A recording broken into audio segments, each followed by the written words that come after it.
Olá, mais uma vez começando mais um vídeo pra gente.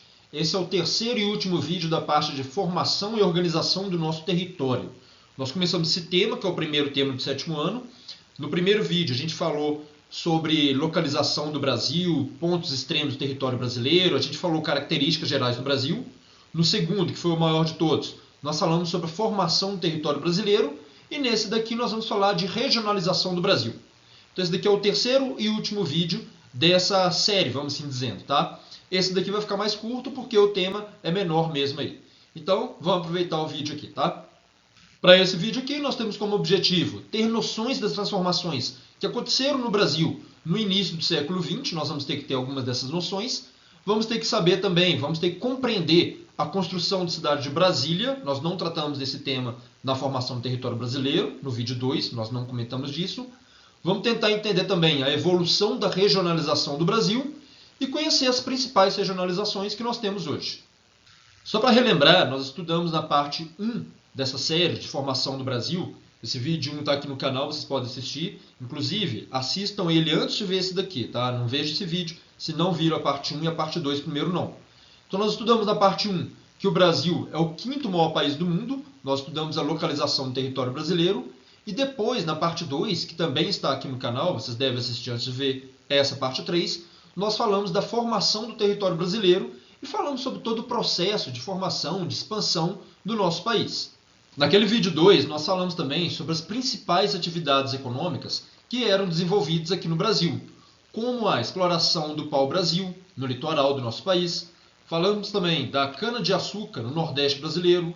Falamos da exploração do ouro aqui em Minas Gerais e das drogas do sertão que eram exploradas na região da Amazônia, e também da exploração, ou melhor, do cultivo do café, principalmente no estado de São Paulo. Havia também mais duas atividades econômicas muito importantes para o Brasil nessa época, como o cultivo de cacau na Bahia e a exploração do látex na Amazônia, que também foi de grande importância para a economia do Brasil, além, obviamente, da pecuária. Ainda fazendo a introdução, vocês devem se lembrar também que a primeira capital do Brasil foi Salvador, porque era uma cidade muito próxima aos engenhos de cana-de-açúcar que se desenvolviam muito no Nordeste. No entanto, em 1763, a capital mudou de Salvador para o Rio de Janeiro, já que a cidade ficava muito mais próxima das minas de ouro aqui de Minas Gerais. Então, para a gente se situar, nós estamos no início do século XX, o território brasileiro já está completo, como nós já estudamos, das últimas fronteiras traçadas pelo Barão do Rio Branco, e a capital brasileira, como já falamos, era no Rio de Janeiro. Então esse é um contexto para a gente começar aqui. Bom, no início do século XX, o café ainda era o principal produto da economia brasileira, e o Brasil era basicamente um país rural. No entanto, muitas coisas já começavam a mudar nessa época, no início do século XX. A partir da década de 30, algo muito importante acontece no nosso país. O Brasil começa efetivamente a sua industrialização, o seu processo de industrialização, que vai ser algo que vai mudar muito a nossa sociedade.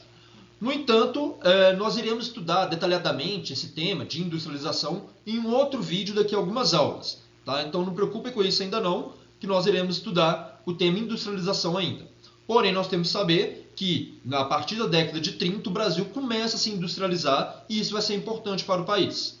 Entre as mudanças que a industrialização trouxe, destacamos o fato que o Brasil vai se tornar um país urbanizado. A partir da década de 40, a população brasileira vai começar a se mudar para as cidades. E na década de 70, o Brasil vai se tornar um país urbanizado, ou seja, a maior parte das pessoas do Brasil irão passar a viver nas cidades. Porém, nós também iremos estudar esse tema em outro vídeo, uma outra aula, ok? Na verdade, é o próximo vídeo que iremos estudar, é exatamente esse tema, urbanização. Uma outra grande mudança no Brasil também vai ser a construção de Brasília. Brasília que foi construída pelo ex-presidente Juscelino Kubitschek, ou simplesmente JK. A nova capital brasileira foi construída durante o final da década de 50 e inaugurada no início de 1960. A inauguração de Brasília vai trazer uma nova configuração para o território brasileiro, como uma maior ocupação da região centro-oeste, que nós vamos ver daqui a pouco. Então, só para deixar isso aqui sempre bem claro, nós tivemos Salvador como a primeira capital do Brasil até o ano de 1763. Depois nós tivemos a capital no Rio de Janeiro, de 1763 até 1960. E agora nós temos Brasília como a capital do país, de 1960 em diante. Notem que, muito importante para a gente, diferentes de Salvador e do Rio de Janeiro, que são cidades que estão localizadas no litoral, Brasília está localizada bem no centro do país. E não foi à toa que ela foi localizada no centro do Brasil, não. Brasília foi construída no meio do Cerrado brasileiro, em uma área de até então pouquíssimo povoamento para aquela época. No início da década de 60, havia pouco povoamento na região centro-oeste do Brasil. E a ideia era exatamente povoar mais aquela região. E mudar a capital para lá foi fundamental para este povoamento. Assim, com a construção de Brasília, muitas pessoas irão realmente se mudar de outras regiões do país exatamente para o centro-oeste brasileiro, ajudando no desenvolvimento dessa região. Eu vou deixar aqui um pequeno vídeo sobre a construção de Brasília. Se vocês gostarem desse tema, tem muitos documentários no YouTube sobre isso.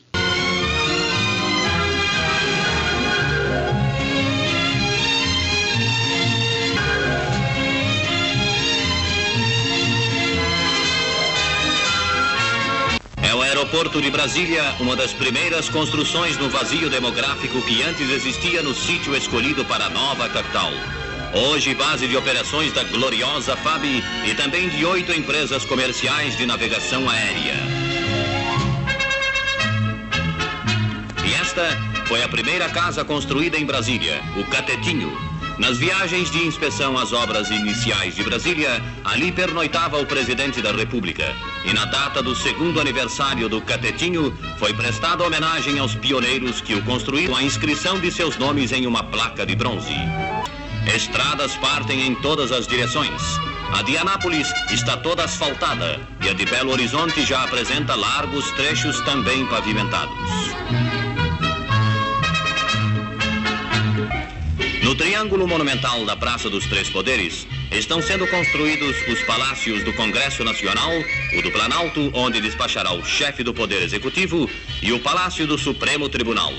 O Senado e a Câmara funcionarão em um só bloco gigantesco, com os serviços auxiliares e escritórios dos parlamentares em 2 edifícios anexos, formando um conjunto de impressionante beleza que se destacará de maneira grandiosa no plano geral da cidade. Os institutos de previdência social começaram a povoar as superquadras do plano piloto.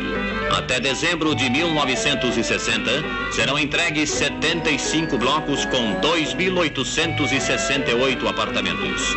Estendem-se esses blocos de concreto armado ao longo do grande eixo residencial, cujo panorama é uma sucessão de canteiros de trabalho, onde técnicos e operários brasileiros porfiam em bem cumprir o seu dever.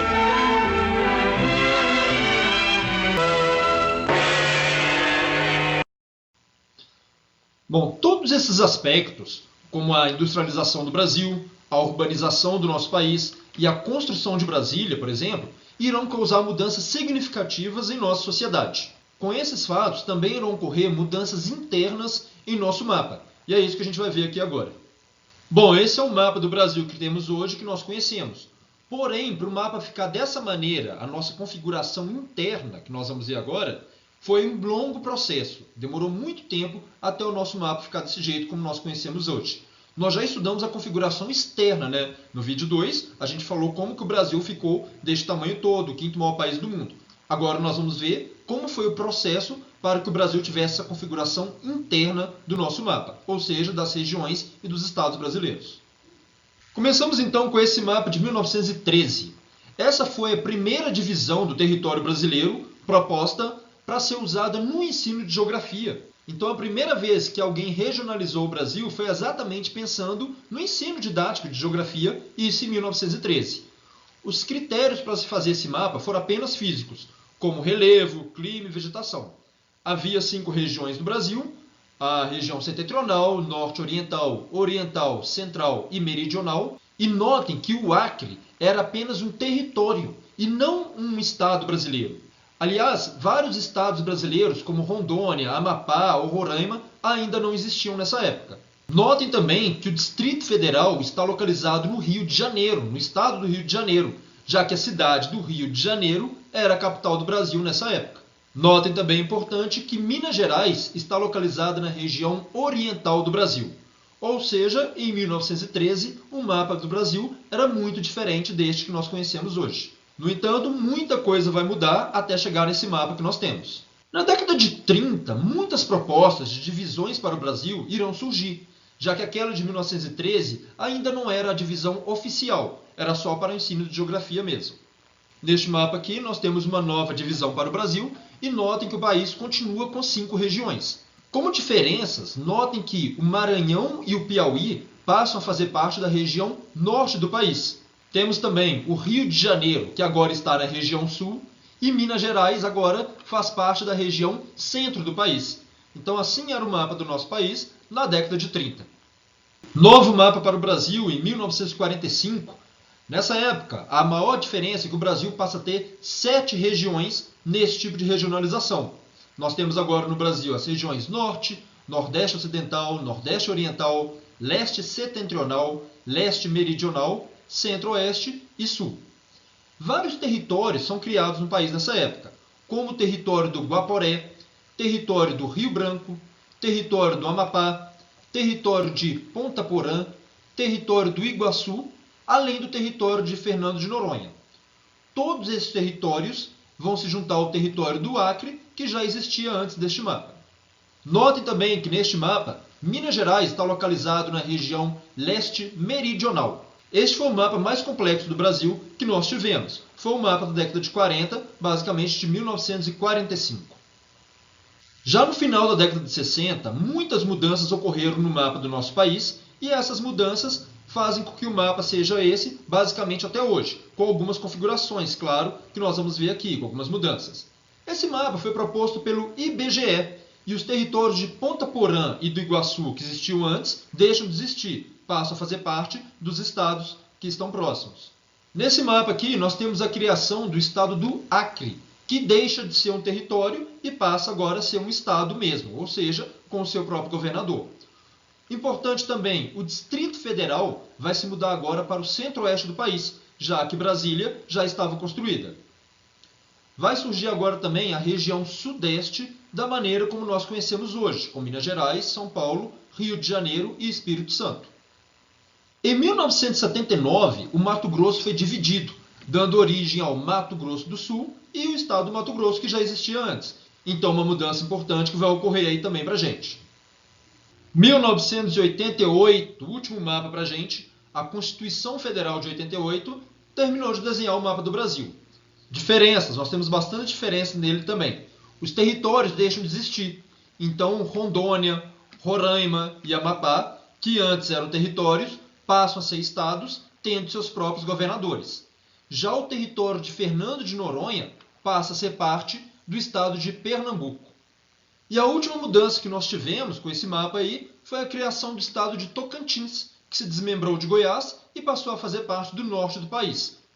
Bom, então esse é o mapa do Brasil, ele é de 1988 e é o mapa político que nós temos. Vocês viram aí que para chegar nesse mapa aí, desde 1913, foi um processo longo e complexo até desenhar todas as fronteiras internas, os limites internos do nosso país. Aí sempre me perguntam, será que pode ter mais mudanças no mapa do Brasil, no mapa interno do Brasil, nos nossos limites internos? No futuro pode. No futuro pode acontecer novas mudanças sim.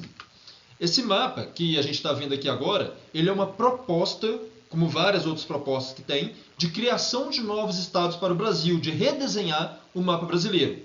Com essa nova proposta, o Brasil passaria a ter 13 novos estados. Vamos pegar como exemplo, olha o estado do Pará, por exemplo, que é um estado que eu gosto muito. O Pará seria dividido em 3, criando os estados de Tapajós, mais o estado de Carajás, e aquele pedacinho cinza que sobrou seria o estado do Pará, apenas aquela parte. E veja o que aconteceria com o estado de Minas Gerais. Com essa nova proposta, nós perderíamos o Triângulo Mineiro para a criação de um novo estado, que seria o estado do Triângulo. Teríamos um novo estado no Brasil, então, retirando uma parte de Minas Gerais, que seria o estado do Triângulo, e a capital desse estado seria a cidade de Uberlândia. Uberlândia, que é a maior cidade da região, e como nós sabemos, Uberlândia é a terra dos Ubers. Muitas pessoas alegam que essa nova divisão para a criação de novos estados é necessária para melhorar a administração de algumas regiões mais isoladas do Brasil, como é o caso de algumas partes do norte do país. É por isso que há mais proposta de criação de estados para essa região. No entanto, criar novos estados gera um custo financeiro muito alto. Ao criar novos estados, necessitaria de novos governadores, novos secretários, novos deputados, mais funcionários para trabalhar na administração pública. Ou seja, é um custo enorme. Então, no momento, não é viável a criação de novos estados para o Brasil. Pode ser que no futuro venha a ser criado sim, mas no momento é melhor que o mapa do Brasil fique desse jeito mesmo. Até porque senão vou ter que gravar essas videoaulas toda outra vez. Bom, então este é o mapa atual do Brasil que nós temos hoje e é este o mapa que nós iremos usar nos nossos estudos. Esse mapa aqui ele foi proposto pelo IBGE, que é o Instituto Brasileiro de Geografia e Estatística. Essa regionalização ela é a mais usada em todo o Brasil. Esse mapa contém 5 regiões brasileiras e foi feita com uma combinação de aspectos de ordem natural e humana. Então nós temos aqui a região Norte, Nordeste, Centro-Oeste, Sudeste e Sul. E notem que neste mapa, os limites das regiões correspondem aos limites territoriais dos estados. Como aqui, vou pegar um exemplo, a gente pode pegar o Mato Grosso, que está na região Centro-Oeste e faz limite com os estados na região Norte. Então note como o limite das regiões vai coincidir com os limites dos estados. Então essa é uma característica do mapa da regionalização do IBGE. Este é o mapa mais usado no Brasil e que a gente vê ao longo de toda a vida, como na previsão do tempo, por exemplo. No entanto, existem outras maneiras de regionalizar o Brasil também. Muito importante esse mapa aqui para a gente, que é o mapa de complexos regionais, ou de regiões geoeconômicas, que é uma outra maneira de regionalizar o Brasil também. Esse mapa ele foi elaborado em 1967 e foi baseado em características históricas e econômicas do espaço geográfico. Neste mapa de complexos regionais, nós vamos ter algumas diferenças em relação ao mapa do IBGE que nós vimos há pouco. Uma das grandes diferenças que nós temos nele aqui é que ele é dividido em 3 grandes complexos regionais, que são Centro-Sul, Amazônia e Nordeste, como a gente pode ver bem aqui no mapa. A região Amazônia, que pega toda a região Norte, mais uma parte do Mato Grosso, mais uma parte do Maranhão também, é a região onde nós vamos encontrar a grande floresta amazônica aqui no Brasil. Já a região Nordeste foi aquela primeira região brasileira a ser ocupada. Nós vamos pegar aí todos os estados da região Nordeste, mais uma parte de Minas Gerais. Enquanto a região Centro-Sul, que abrange a maior parte do Sudeste, do Centro-Oeste, toda a região Sul e uma parte aí do Tocantins, vai ser aquela região onde nós temos a maior economia do Brasil. Então, grande diferença nesse mapa, que ele é dividido em 3 grandes complexos regionais. Uma outra grande diferença que nós temos nesse tipo de mapa aqui também, nesse tipo de regionalização, é que a divisão regional não obedece aos limites dos estados, como acontecia lá no mapa do IBGE que nós acabamos de ver. Notem, por exemplo, aqui que o norte do Mato Grosso passa a fazer parte da região Amazônia. Então está dividindo o estado do Mato Grosso. Uma parte está no Centro-Sul e uma parte está na região Amazônia. Por quê? Porque o norte do Mato Grosso tem mais características com a Amazônia. O mesmo vai acontecer com Minas Gerais. Note que Minas Gerais agora está fazendo parte de 2 complexos. O norte de Minas Gerais está fazendo parte da região Nordeste, já que o norte de Minas tem mais características socioeconômicas com o Nordeste do que com o Centro-Sul. Nós iremos estudar mais o mapa do IBGE em nossos estudos. No entanto, é interessante a gente ver que existe essa outra proposta de regionalização do Brasil também em complexos regionais.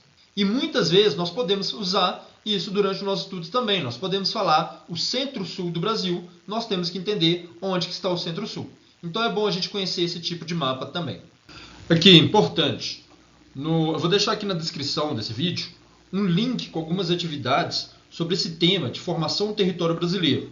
Mas aí vai incluir tudo, tanto a parte 1, a parte 2 e a parte 3. É uma bateria de exercícios pelo Google Drive mesmo, então é só clicar lá que dá para fazer direitinho. Então é só olhar na descrição do vídeo que vai ter o link lá para fazer essas atividades. Então, gente, valeu demais. Terminamos então essa parte de formação de organização do território brasileiro, esses 3 vídeos. Falamos então da localização do Brasil, da formação do nosso território e da regionalização do país. Concluímos o tema então. Próximo vídeo, próximo tema que nós iremos estudar agora vai ser sobre a urbanização brasileira que vai ser um outro tema complexo também, que também teremos que dividir em 3 outros vídeos. Então, valeu, gratidão por ter assistido tudo aí e espero que tenham aprendido todo esse conteúdo. Valeu!